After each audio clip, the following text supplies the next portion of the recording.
जयतु सुरभारती सुरभारती YouTube channel को समस्त को हार्दिक अभिनंदन। श्रद्धेय छात्र छात्री, कारक प्रकरणर प्रथम भागरे आमे पढ़िथिले कारक विभक्ति एवं को विभक्ति रे को कारक हुए। आज आमे पढ़िबा कर्तृकारक और प्रथमा विभक्ति। हमर कर्तृकारक और प्रथमा विभक्ति विषय आमे आज पढ़िबा। हमर कर्तृकारक प्रथमे एटे कर्तृकारक रे प्रथमा विभक्ति हुए। आमे जानिबा जे कर्ता कोन, कर्ता काहाकू कहा जाए। जे स्वतंत्र कर्ता, स्वतंत्र कर्ता, स्वतंत्र कर्ता कौन ना गोटे वाक्य रे क्रियापदटीए थाए। तेणु से क्रिया संपादन रे जे स्वतंत्र बा प्रधान ताकू आमे कर्ता बोली कहिबा। स्वतंत्र बा प्रधान जे गोटे क्रिया संपादन रे जे स्वतंत्र बा प्रधान आमे ताकू कर्ता बोली कहिबा। सूत्र है कर्तरी प्रथमा। कर्तरी प्रथमा माने कर्तृवाच्य रे कर्ता स्थान रे प्रथमा विभक्ति हुए। कर्तृवाच्य रे हमर कर्ता स्थान रे प्रथमा विभक्ति हुए। प्रथमा विभक्ति छात्र पठती कर्तृवाच्य ना जो वाच्य रे कर्ता प्रधान, कर्ता अनुसार जोटी क्रियाटी हुए से वाक्य चु कहते कर्तृवाच्य। से कर्तृवाच्य रे कर्ता हुए प्रधान। तेणु कर्तृवाच्य रे कर्ता प्रधान हेले कर्ता स्थान रे हुए प्रथमा विभक्ति, ताकू कहा जाए कर्तरी प्रथमा। तेणु जो छात्र पठती ए वाक्यटी रे छात्र होउछि कर्ता, कारण पठती क्रिया संपादन रे से होउछि प्रधान बा स्वतंत्र। तेणु कर्तरी प्रथमा नियम अनुसार एटी छात्र प्रथमा विभक्ति होइछि छात्र कर्तरी प्रथमा। अब आमे जिबा आ गोटे सूत्र को अभिधेय मात्रे प्रथमा। अभिधेय मात्रे प्रथमा। अभिधेय मात्रे प्रथमा कहले कौन ना जेउठारे क्रिया न थाई केवल शब्द निजर अर्थ को प्रकाश करी दिए सेटारे प्रथमा विभक्ति हुए। ताकू अभिधेय मात्रे प्रथमा बोली कहा जाए। तमें उदाहरण नवा ते के उत्तर जला ते अश्वाहा। ये वाक्य रे क्रिया नहीं किंतु शब्दटी तार अर्थ प्रकाश कर दउजी। तेणु क्रिया जेहेतु नहीं तेणु क्रिया संपादन रे स्वतंत्र बोली क्रिया आम या कहि परिबानी। तेणु ये कर्तरी प्रथमा ये आम करें ताकू जेहेतु क्रिया नहीं तेणु क्रिया नथिले क्रिया को संपादन करिवो केमिति। तेणु यहीटा हूँ अभिधेय मात्रे प्रथमा, कारण ये अश्वाहा ये शब्दटी उच्चारण मात्र के तार से अर्थ को प्रकाश कर दउची। से माने किए से ना से माने अश्व गुड़िक अटंती। तेणु ते के ना ते अश्वाहा। तेणु यही भली जोटी आमे देखिबा ताको आमे अभिधेय मात्रे प्रथमा बोली जानिबा। एबे आमे आ गोटे सूत्र को जिबा उक्ते कर्मणि प्रथमा। गोटे सूत्र होची उक्ते कर्मणि प्रथमा। अर्थ कौन ना कर्मवाच्य रे कर्म उक्त बा प्रधान हुए। कर्मवाच्य रे कर्म उक्त बा प्रधान हुए से कर्मस्थान रे प्रथमा विभक्ति हुए जेतेबेले बा कर्मवाच्य रे कर्मटी प्रधान हो तेणु से कर्म प्रधान कर्मस्थान रे हमर प्रथमा विभक्ति आमे करिबा ताकू कहा जाए उक्ते कर्मणि प्रथमा उक्ते कर्मणि प्रथमा। उदाहरण गोटे गोपालेन ग्राम गम्यते गोपालेन ग्राम गम्यते जो गोपालेन इटा तृतीय विभक्ति आमर एटी कहीं एटा कर्मवाच्य रे अच्छी कि जो ग्राम एटी आमर एटा है कर्म प्रधान एटा हो गला तेने जो ग्राम ये प्रधान प्रथमा विभक्ति है एटा उक्ते कर्मणि प्रथमा कि जो गोपालन एटा तृतीय विभक्ति हो गला कहीं ना जेहेतु एटा कर्मवाच्य रे अच्छी तेणु आम वाच्य विषय टिके साधारण भाव में टिके जानिबा ज्ञान आहरण करवा आमर जो वाच्य ये कहले आम ये कहले कर्तृवाच्य ये आसला कर्मवाच्य ताले ये मनरे निश्चिंत सन्देह आशंका रोथिबो जे वाच्य कौन ना वाच्य हूँ कथनर भंगी को कहा जाए वाच्य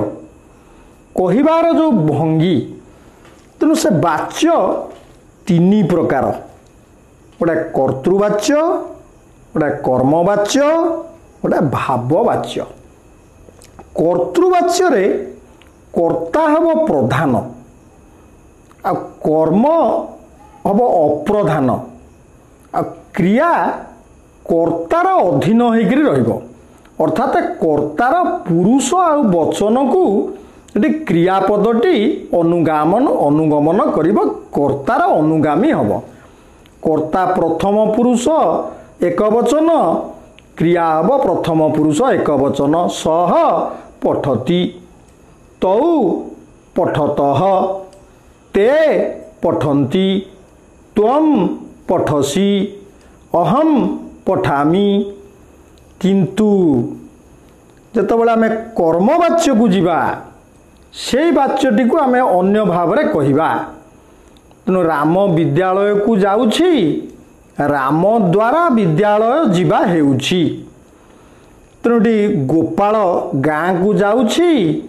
गोपाल द्वारा ग्राम को जीवा हेउछि तेणु गोपालन ग्राम गम्यते ये जो उदाहरण आम नहीं कर्मवाच्य ना कर्मवाच्य रे कर्ता हो जाए तृतीय विभक्ति कर्म हो जाए प्रधान प्रथमा विभक्ति आ क्रियाटा कर्मर अनुगामी हुए आउटा आत्मनेपदी भली रूप हुए सबुगुड़िक आत्मनेपदी तेणु सेव धातुर रूप परी तार रूप हुए गोटे जत प्रत्यय जोग हुए ये कर्मवाच्य। भाववाच्य कौन ना जो वाक्यटी कर्मपदटी नथिबो ताकू जेतेबेले आमे परिवर्तन करिबा ताकू कहा जाए भाववाच्य तेणु से भाववाच्य रे से नियम आमर कर्ता हो अप्रधान तृतीय विभक्ति हम आ कर्मटा सेठी न थाए जेहेतु तेणु क्रियापदटी सबुबेले प्रथम पुरुष एक वचन को गमन करिवो प्रथम पुरुष एक वचन रे सबुबेले रहिबो जेहेतु भाववाच्य रे कर्मपदटी न थाए तेणु कर्मपद तेणु कर्तृवाच्य को कर्म थिबा कर्तृवाच्य को कर्मवाच्य को बदला जाए एवं कर्म नथिबा कर्तृवाच्य को आमे भाववाच्य को परिवर्तन करिबा। एबे आमे जिबा आ गोटे सूत्र को संबोधने प्रथमा गोटे सूत्र आमे जानले संबोधने प्रथमा कौन ना संबोधन रे साधारणतः प्रथमा विभक्ति हुए जो आम जहाँ संबोधन करवा हे राम अत्र आगछ हे राम एठा को आस ये जो राम हे राम ये संबोधन करा जाउची तेणु संबोधन रे प्रथमा विभक्तिर प्रयोग करा जाए ताकू कहा जाए संबोधने प्रथमा। एबे आमे जिबा आ गोटे सूत्र को अव्यय जोगे प्रथमा। अव्यय जोगे प्रथमा कौन ना आमर इति प्रभृति केतेक अव्यय पद जोगरे प्रथमा विभक्ति हुए। आमर इति प्रभृति केतेक अव्यय पद रही जो अव्यय पद को जोग कले से अव्यय पद जोगरे आमर प्रथमा विभक्तिर प्रयोग होता है। कौन ना गोटे इति इति अर्थ बोली दशरथ इति राजा आसीथि दशरथ बोली राजा थिले किंतु दशरथ ये इति अव्यय जोगरे एटा हला प्रथमा विभक्ति। तेणु आर सकारण विभक्ति आम निरूपण करवा कौन ना इति अव्यय जोगे प्रथमा। तेणु इति अव्यय जोगरे आमर प्रथमा विभक्तिर प्रयोग करा जाए। सेभली नाम नाम अर्थ नामक गोटे उदाहरण ले राम नाम राजा आसीत राम नामक राजा थिले जो नाम अव्यय पद जोगरे ये राम होगला प्रथमा विभक्ति है। अव्यय पद जोगरे ये नाम अव्यय पद जोगरे एटा प्रथमा विभक्ति है। से भली आ गोटे अव्यय एव निश्चय त्वम एव मम माता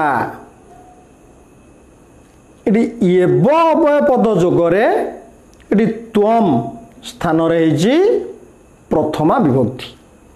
तेणु ये आमर जो अव्यय पद जोगरे हुए प्रथमा विभक्ति देखो अव्यय पद जोगे प्रथमा बोली कह जाए। जोटी जो अव्यय पदटी थिबो ताकू आमे से अव्यय पद जोगरे प्रथमा विभक्ति बोलिकरी ताकू लिखिबा जानिबा।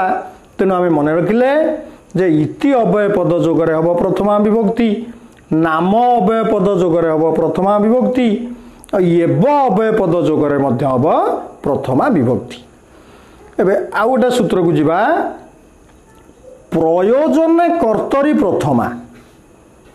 हम तो कर्तरी प्रथमा जानी थले पुनी प्रयोजन कर्तरी प्रथमा कौन प्रयोजन कर्तरी कौन प्रथमे आम जानिबा ना कार्यटी को निजे न करी अन्य द्वारा कराइले से व्यक्ति को प्रयोजनकर्ता कहा जाए। जो व्यक्ति निजे कार्यटी न करी से अन्य द्वारा कार्यटी कराउची से जो व्यक्ति को कहा जाए प्रयोजनकर्ता। से प्रयोजनकर्ता ठारे प्रथमा विभक्ति हुए। तेणु जे प्रयोजनकर्ता हम से प्रयोजनकर्ता ठारे प्रथमा विभक्तिर प्रयोग हुए। गोटे उदाहरण मैंने देखिले प्रभु भृत्येन अन्नम पचति। अरे प्रभु निजे से अन्न रोषेई करूना से चाकर द्वारा तार रोषेया अच्छे चाकर द्वारा से अन्न रोषेई करुँच। तेणु प्रभु हेले ये प्रयोजनकर्ता से निजे कार्यटी करूना परंतु अन्य द्वारा से कार्यटी कराउछन्ति।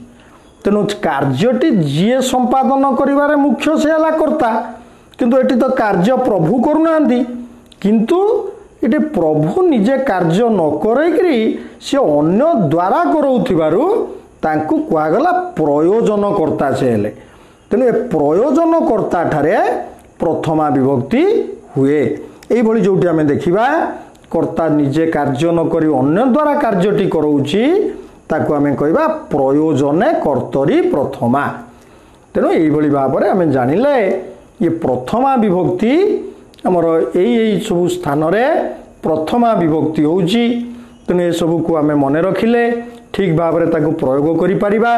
तेणु अनुवाद रे ताकू आमे साहाय्य पाइबा। तेणु ये सब आमे सकारण विभक्ति मध्य निरूपण करि परिबा। तेणु ये होउची आमर आज जानिले कर्तृकारक और प्रथमा विभक्ति। तेणु आजिर ये अध्यायटी को आमे एटी शेष करिबा। पुणी आगामी अध्याय रे आमे द्वितीय विभक्ति विषय रे आमे आलोचना करिबा। तेणु आजिर ए अध्यायटी को शेष करिबा पूर्वरु कहि रखुची जे एई भली पाठ विषय जानिबा पई चैनल को सब्सक्राइब करंतु ताको अधिक रु अधिक शेयर करंतु जहाँ फल कि पिलांक अधिक पिलांक पाखरे पहुँची पारिबो एवं चैनल टीर महत उद्देश्य साधित होई पारिबो। आजिर अध्यायटी को आम ये शेष करिबा। जयतु सुरभारती।